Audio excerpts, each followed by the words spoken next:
back to DC Junction. I'm Mike. And this is Matthew. Never know what I'm going to do at the beginning of this thing. I know. Because we sometimes don't even know what we're doing until like before we get here. We knew this time though. It's fine. Yeah. Actually, it's funny. I totally forgot because we're going to talk about Batman Day that I was going to bring my Batman cowl and wear it. And right as you put the logo up, I was like, shit. I know. Tomorrow. So this is obviously dropping on Friday, but tomorrow, Saturday, is Batman Day. So happy early Batman Day, everybody. Make sure you leave out popcorn and pearls tonight. Damn. It's so stupid. But yeah, it's going to be kind of a Batman heavy episode, which we haven't had in a while, and we've talked about not having one. We've kind of needing some Batman stuff. Not enough to necessarily bring back We Are the Batman, although that's still in the ether. We'll see. We're going to have a Batman heavy episode today. I want to get some not nice things out of the way right off the bat. First of all, subscribe to the channel if you haven't already. So right off the bat, I do just want to send a rest in peace to Robert Redford, who passed away earlier this week. Not a huge DC connection, although fun fact, he is the actual Robert Redford, the actor, is president in the Watchmen universe instead of Ronald Reagan. He's the actor that becomes president. He's DC president to some degree. So hey, what's it called? Also Robert Redford, the career of this man. Yeah. I mean, a Winter Soldier, All the President's Men, and so many things in between. I mean, his Twilight Zone. 3 Days of the Condor. Yeah. Butch Cassidy, all the things. But also I was kind of laughing. I was like, he's kind of DC. Like, he was one of 1,000 names that was up for Superman when that first Superman movie. He was a name that got thrown around for Batman at one point, I think. I mean, his name came up for a lot of things because he was Robert Redford. Yeah, he's good. Yeah, he's really good. He's an incredible actor. But 89 years. I mean, what a life, what a career. I mean, he was a guy who just always brought it. So rest in peace. Batman Day is this weekend. So, check out your local comic book store, see what they got going on. Most of them have something cool going on. Also something kind of cool. We, this found out this week, Superman, as of today, when you're seeing this, now available on HBO Max. We're recording this Wednesday night, so we don't know. The rumors were there was some kind of cool immersive Superman hub experience on the app, that they've reframed the DC app now that Superman's on there. I don't know if that's true or not. Let us know in the comments if that was bullshit. We don't know. We'll either agree with you and say it does look really cool, or we'll go, damn it. Yeah, if the screenshots, if the leaks that we're seeing online are to be believed, then it's cool looking. If it's bullshit and it's just the same as always, it's like, okay, well, at least we can watch the movie now. Yeah. All right. So the Emmys were this past week. We're a few days removed. Before we get into all the Emmys themselves, I do want to say that Matt Reeves was there because the Penguin was nominated for all the things, and after it already won 9 creative Emmys, and he gave some updates on the Batman Part 2. We know now that Colin Farrell has read the script, and that Robert Pattinson has read the script. He said that he had it in a sealed bag with a lock code on it nowadays. It's and he said they have read it, and he's very excited about what he's read so far. A lot of the things that Matt Reeves has talked about in general have been just talking about that Bruce is going to find it harder and harder to be Batman in this movie than he has before. And it keeps talking about the way just the underworld of Gotham and just more and more making people think we might be getting Court of Owls to some degree. Is kind of what it sounded like thematically anyway. Works for me. Yeah. Come out movie. Yeah, just get the movie done. That's all we want to know. He also confirmed Kristen Milioti is not going to be returning as Sophia. She's not in the script. I think it's got to service the story. We want her back because of obvious reasons. But if she doesn't have a place in the story, she doesn't have a place in the story. I don't know if they were necessarily counting on. It's one of those things. It's like you don't force her into the script for the movie. Yeah. You know, just because she was a breakout star. How does all this make you feel so far about the Batman Part 2? I mean, none of it's unexpected.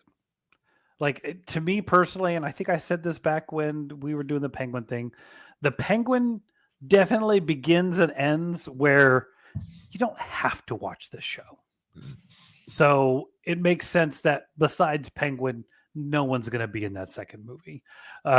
It doesn't mean she couldn't come back if they do other shows, if they do a third movie, because, you know, I think the rumor I saw was that even they're not sure Catwoman's coming back in the second one, was the thing I kind of read, but I'm not gonna sit on that like, hey, I'm right. I just saw something about like, hey, since Catwoman's not coming back, it makes sense that she wouldn't come back. I think at the time it was one that she just hadn't received a script yet or something, but we know that like they've been getting them like not all at the, so it depends on, you know, because she's been doing promos for something else, another movie she's in or show she's in right now, you know, Colin.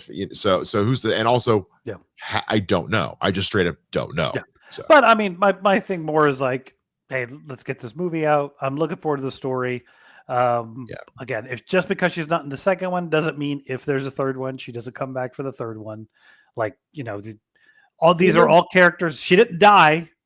No, we know. Yeah, so she's in play. There were rumblings of a Catwoman series or something at one point that maybe with the way her story ends with that letter from Selena could have something to do with that. Maybe.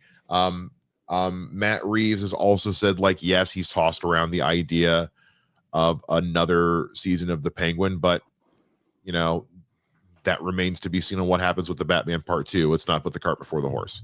Yeah. I mean, ultimately, I would say, sorry to interrupt. No, please. Is like, this is James Gunn show now. Yeah. Both the Batman and Penguin were put in place and in motion before he came on board. I'm not saying he would intentionally be like, no, screw you, I'm not going to let you do this. Right. But he has a plan, and it's looking more and more like Matt Reeves' Batman probably is not part of that plan. So he's, who knows? I'm not going to say he's blocking it, but I mean, he's not going to be like, hey, go do it, have fun. Well, but he's also said that, you know, one of the things that he is adamant about doing is having, you know, Elseworlds DC stuff going on so that they can go do these, you know, so I don't think there's, I think, you know, and David, we talked about this last week, but David Zaslav has said that, like, you know, and, you know, there's rumors going around about whether or not Warner Brothers is going to get bought by someone, whoever and the other. And, you know, David Zaslav has said that, like, if anybody is going to, it's going to have to be a hell of an offer because they don't, he said, as of right now, we don't have any debt and Superman has helped put us in the black. So, you know, financially standing, you know, money talks. So the first The Batman made a crap ton of money. The Penguin delivered across the board, as far as we can tell, from viewership, and crushed at the Emmys. I mean, the only let's just go ahead and say it. The only one it didn't win was Colin Farrell. Yeah, which is wild. I haven't seen the show on Netflix that the kid who won for the young man that won, that people are now saying maybe might be a contender for Robin just because he beat Colin Farrell. I haven't seen it. I don't know. So I can't, all I can say is, like, so happy for Kristen Milioti. Yeah. Great speech. Fantastic speech. Yeah. No, I like, similar to Superman, I think it depends on what the Batman 2 does. The Batman 2 does gangbusters, which it's a Batman movie, probably will. Then maybe Matt Reeves has some leeway. If it does very well, we get maybe another Batman movie, and that's it. I don't think they let him continue doing shows. That's just my, I don't know, man, viewpoint. I think Marvel's been doing it. The difference is Marvel, as self-admittedly, has been quantity over quality. Correct. And I think because Matt Reeves, by James Gunn's own admission, is so embedded within just the DC Studios camp in general, you know, with the DCU helping it. So, you know, working on Cape Crusader, which, you know, so it stands to reason that as long as it makes money and James Gunn's happy with it. He's been on the record in social media recently saying like there are definitely projects that were like 3 or 4 drafts in, and we were like, yeah, this isn't working, we're done. Like they're gonna act stuff that they aren't happy with. So but all of this is just kind of lends itself back to we spend all this time talking about villains. We're talking about when you look at like just the award gold that superhero films in general have brought home.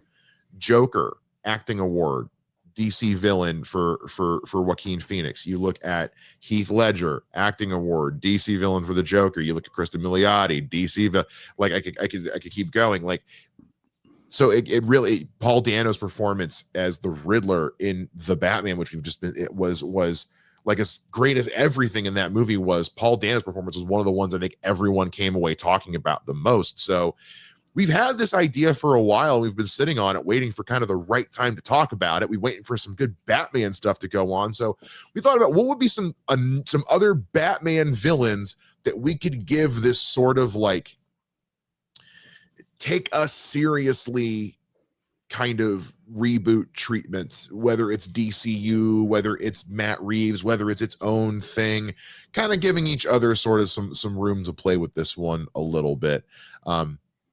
As usual, when I did my homework, I went overboard, but I'm not coming in here with 5 hours of homework. I'm only going to do what we've set ourselves to. I'll save the rest for another episode. But I've talked so much for the first 10 minutes of this episode, Matthew has it. First of all, if you guys are still with us at this point, again, please subscribe.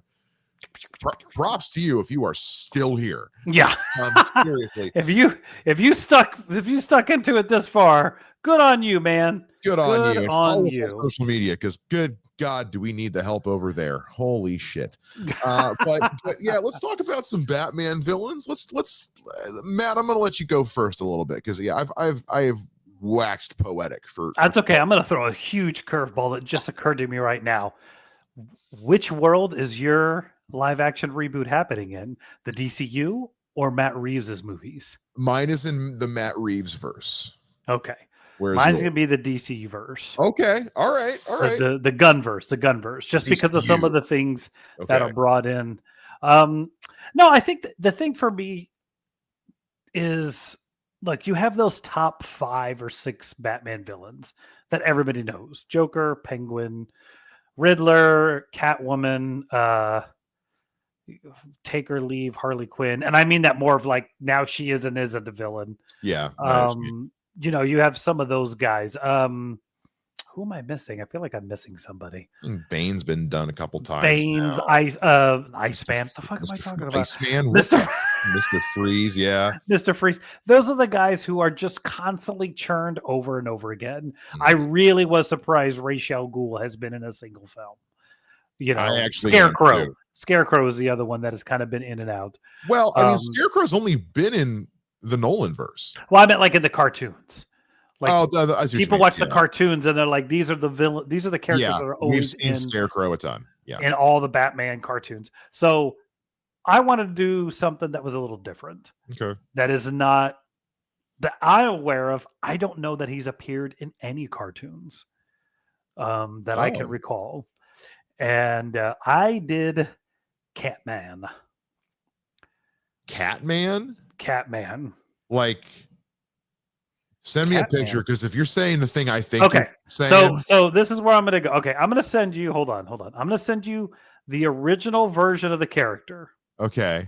Because he is. There's a couple versions. There's a couple characters out there in the ether called Catman, and I need to know what we're talking about here. Well, this is where it gets kind of fun. So hold on. Let me see if I can get this. Let me take this picture. God dog it, I hate when you do that. I didn't do anything. No. Stamp over all of this because I don't want to have to edit it out later. No, all right. Here's his original-ish costume. Did you send it to me on Facebook? I'm about to send it to you on Facebook. Okay. This is his originalist costume, which is this. It's through Facebook. That's what he used to look like. It basically was just Batman. Okay, so they've. But show it on the screen. I'm trying to. Hang on, but they've all but done this on the Fairly Odd Parents, right? I don't know what that is. You have children. You don't know what the Fairly Odd Parents is? What is that? We're Is going to it talk TV, about like a this after the cartoon? show. Okay. Yes, Nickelodeon cartoon. Okay. We'll talk about it after the show. Oh, okay. No. So there is at one point on the show, Adam West was on the show playing himself, and the character that he wanted to be was a superhero on TV in universe of the Fairly Odd Parents called Catman. That was basically that. Okay. So I'm wondering if that was if they did that on purpose. I'm sure they did. So yeah, that is the character who I'm picking. Okay. But he has had a recent redo. Okay. And do you want me to go down this route? And show me the redo, because I want to know what we're talking about. Okay. I want to see a picture of what we're talking about here. For those who didn't see what we were talking about, he just looks like Batman in orange but orange and cat-like. And this is just another version. I'm gonna put it up here on the screen. This is another version of that. I mean, yeah. I like this. More of a trench coat look, cool collar. It's a different kind of thing. It's not as you're doing this in James Gunn's DCU. James Gunn's DCU. Okay. So I think I'm on board. So keep selling me on it. So the big thing with this character is that he is a character who, it's kind of weird. It's one of those like, oh, that's where Craven came from.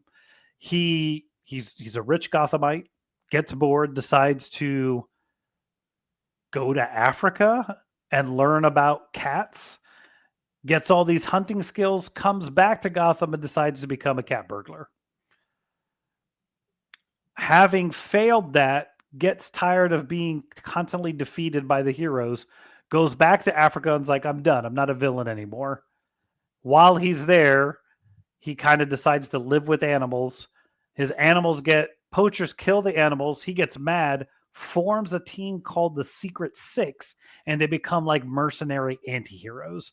And he comes back to Gotham and is kind of like this mercenary group with all these other villain anti-heroes, and highest bidder gets our skills. That's the short of this version of Catman. Okay. That's not what I'm going to do. Okay. That's a little it's a little Craven the Huntery. Correct. So I don't know if he's first or Craven's first. So I'm going to play with it a little bit. So I want to do that. He does the Catman thing, becomes a villain, cat burglar, gets defeated by Batman a couple times, is like, forget this, decides to leave, goes to Africa, does some of that. This is part of the comics, is that he finds a magical cloak. And that magical cloak gives him 9 lives / immortality. So what I want to do is switch it up, that he gets the cloak, realizing he's immortal, has now no fear, and returns to Gotham to be a villain again. Because it doesn't matter if he's physically beaten, it's not going to do anything to him. He can do crazy stuff because he will always live. And because it's magic, it's more DCU James Gunn than it is Matt Reeves. That's just like James Gunn's DCU is just wacky enough. Yeah, wacky's the right word. James Gunn's where this would live. Is just wacky enough that a character like Catman can exist. Dude, if a white guy can dress as a Native American and use magic to follow a bird, then this guy can have a cloak that makes him immortal. Check out our Peacemaker reactions if you haven't already. Yeah. That's a thing. Which, by the way, I saw an interview where James Gunn said, I guess that was a last minute recasting, like the actor they originally had to drop out for whatever reason. He basically called Michael Rooker and was like, "Will you do this for $10?" And he's like, "Of course I can, man." Yeah. I'm Mary Poppins, y'all. But no, I think that would be a cool thing, because I think that's a thing a lot with villains, is that they come back and they're just, nothing's different. They're just trying a new scheme. I'm like, what if this guy, basically, I'm too human. I can't defeat Batman. I'm scared. I leave, get this cloak that makes me immortal. I come back wreaking havoc. Mm-hmm. So That's kind of my thing. It would be Okay. like a Batman movie or a show. It could be a show. Doesn't have to be him going against Batman. He is considered a Batman villain, but the Right. Secret Six thing is they're like a DCU thing now, not necessarily a Gotham thing. Right. Okay. I could even see if it was like a not to invoke the name too seriously, but like a Gotham Knights type, the video game, not the show. Yeah. Where it's like all the Bat fam, like all the sidekicks, Nightwing, Red Hood, Robin, and Oracle / Batgirl, and it's like Batman's off Batmaning. Yeah. And they're dealing with Catman. Yeah, I could yeah, you could easily kind of like what it seems like they're doing with DCU's Clayface is like that's a way you could continue to build out Gotham in the Batman lore in a way. Yeah. Yeah. Okay. And then did you cast yours? Because I casted mine. I did cast mine. Yeah. Go ahead and give me yours. What do you got? I kept going back and forth all over the place. One name stuck, and no matter what I could do, I couldn't shake it. I'm going to use Jake Johnson. That's fine. I'm never mad when Jake Johnson shows up in anything. I just thought I don't even like New Girl, but I don't care if he shows up. He can be in anything he wants. Well, and I thought like because I kept thinking like young, and I was like, no, this has got to be a guy who like I'm done with all this. Oh wait, look what I found. Yeah, and he looks just similar enough to Oscar Isaac. Like they look just kind of close enough to each other with facial hair. Sure. So what I mean is he's very handsome. Okay. He's a very, very handsome man. Like was Oscar Isaac casted something of Batman? No, it's just they're both very handsome men. Yeah. And you cast them in anything, no one's going to be mad about it. I mean, he's one of the and best parts of the Spider-Verse movies. Yes, and I thought like not an evil, but a more serious version of that guy who has been through it all. Yeah, probably didn't want to go back, and then gets this cloak and is like, "Nah, this is the game changer." And then comes back with Enforce. I mean, that is a little Moon Knight-esque when you think about it. Not to keep harping on Oscar Isaac, but like the idea of like, he goes away, gets a cloak, comes back is there's a little Moon Knight esque. So I just like Jake Johnson, man. I like him so much. Oh, did you go any further else into like building this thing out or? That was about it. No, I kept thinking about like, do I want to build it out more? And I'm like, it's hard to build it out, especially if I'm putting them in the DCU when none of the ancillary characters have been established. I know, but that's still. I mean, we say that, but we got an authority character in a Superman movie. Yeah, and a hot girl and a Mr. I mean, it's kind of like you can. We keep saying like we can't do this without these other characters. I mean, can't we? We can kind of do whatever we want, man. We can, but I mean more of like I can't say he's going to go up against Batman and this is the bat. Sure. Without like I don't know if Batman's 35 or 50. Yeah, it's hard to say. It really is. Speaking of which, I will say because I just realized I mentioned this because you mentioned the Clayface movie. There were some rumors going around. There was like a Batman symbol on and I guess James Gunn came out and said basically like if that's there, it's from an old set. That was not anything I approved of. So there's that. Catman. Okay. All right. Yeah, that was not anywhere close to what I thought we were gonna get. I mean, like I said, I just want to do something like no one's gonna freaking touch this guy. Okay. But he has when I saw that suit, read up a little bit more about him, I'm like, this is an easy redemption arc to have him come back and be like, again, fighting somebody who's not worried about being quote unquote hurt. What can you do? Yeah. Okay. Yeah. That's fun. I can't. I'm also just in the back of my mind. I'm not gonna lie. I'm just thinking, but I can't wait to show you the Adam West Catman clips from Fairly Odd Parents when we're done with this. They're so funny. It was one of those like when I found out Catman was an actual character, I was like, shut up. Really? It wasn't just a bit. Oh, okay.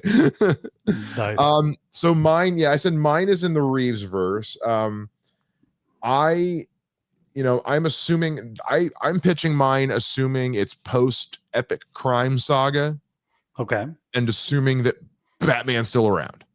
Okay. So we're just going with that. That's just we're assuming that Batman doesn't fake his own death and go to Italy at the end of this one. Okay. We're just assuming he ends that epic crime, Yeah. organized crime, and now we go into just more of him being Batman. Okay, Batman actually being Batman for more than 6 months. Got it. Yes. Okay. So, so for mine, the character I have is the Mad Hatter. Okay. Who is? I mean, yeah, Mad Hatter's been around. I mean, yeah, he's been in the animated series. Yes, he was in the Arkham games, but he's never been live action. He's never been live. He was in Gotham, but he's also, but also just just never even in Arkham, the Arkham games, as good as that is, it's still just kind of gimmicky. Yeah. He's a short little dude who's obsessed with Alice in Wonderland. And that's cool in the DCU. That would work great in the DCU. I want to do a Matt Reeves version. So the take on it, let me get my notes here because I actually had to do it. I had to organize. Did you just use my take, my idea for the Mad Hatter when we were doing sequels? No. What? What? I don't know what you're talking about. I legit have no idea what you're talking about. When we were doing the how we would do a sequel to said movie, I think one of them I did Mad Hatter as a sequel to one of the movies. It may have been Dark Knight. Maybe, dude. It was so long ago we did those. I don't remember. So mine's the Mad Hatter. And with him, he is a this is more like psychological thriller type because it's Mad Hatter. He's a former neuroscientist turned like wellness guru. Okay.